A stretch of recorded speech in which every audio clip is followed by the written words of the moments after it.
Lady Aghori లేడీని చేసుకోవడం అనేది అమెరికాలో ఎక్కడో మన ఇది ఇండియన్ ఉమెన్ లీగ్ కూడా జరిగింది. అక్కడ మన ఆస్ట్రేలియా కెప్టెన్ కూడా ఒక అమ్మాయిని చేసుకున్నారు. కానీ మీడియా అంత ఇంట్రెస్ట్ చూపించలేదు. కానీ మన మీడియానే ఎందుకో ఒక అఘోరి చుట్టూ తిరిగి అంత ఇంట్రెస్ట్ చూపిస్తున్నారు. ఎందుకంటే చాలా సమస్యలు ఉన్నాయి అక్కడ.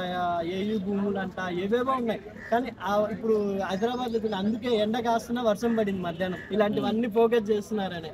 ఎందుకంటే ప్రకృతి కూడా విమర్శిస్తుంది. ఇలా లేడీ పెళ్లి చేసుకోవడం వల్లే మధ్యాహ్నం సనత్ నగర్లో ఎండ ఉంది, బంజారా హిల్స్లో వర్షం పడుతుంది. అంటే ఇదే కదా ప్రకృతి చూపిస్తుంది. ఇప్పుడు త్వరలో భూకంపం కూడా రాబోతుంది.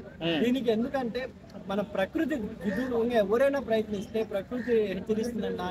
ఇప్పుడు ఎన్ని కోట్లు వేసుకున్నా ఆడ మగ కలిసి ఉంటేనే అందం. మగ కలిసి ఉంటే ఆడ కలిసి ఉంటే గలీజ్ అంటారు దాన్ని. ఇప్పుడు ప్రకృతి కూడా ఇంత చెప్తున్నారు కాబట్టి నిజంగా నేను విమర్శిస్తాను. ఆయన నిజంగా మగాడు అయితే ఓకే. మళ్ళీ అఘోరి ఆడపిల్ల చేసుకున్నారు అంటే అది కంపల్సరీ అమెరికాలో అక్కడ చట్టాలు ఉన్నాయి. మన స్వరలింగ అనేది చట్టం ఇక్కడ కూడా ఉంది. కానీ ప్రకృతికి విరుద్ధంగా ఏ పని చేసినా అది చాలా తప్పనేది నా అభిప్రాయం. మరి అఘోరి అయ్యుండి పెళ్లి చేసుకోవడం కరెక్టే? అఘోరి అంటేనే బ్రహ్మచారి.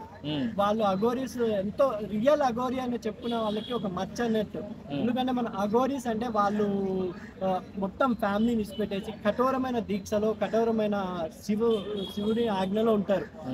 ఇలా ప్రేమ లవ్ అని ఏ అఘోరి చేయలేదు.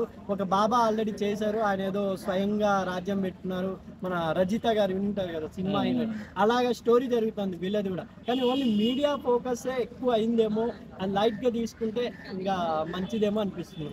అంటే ఇప్పుడు అఘోరి అనేది లింగ మార్పిడి చేసుకోవడం అనేది కరెక్ట్ అని అంటారు.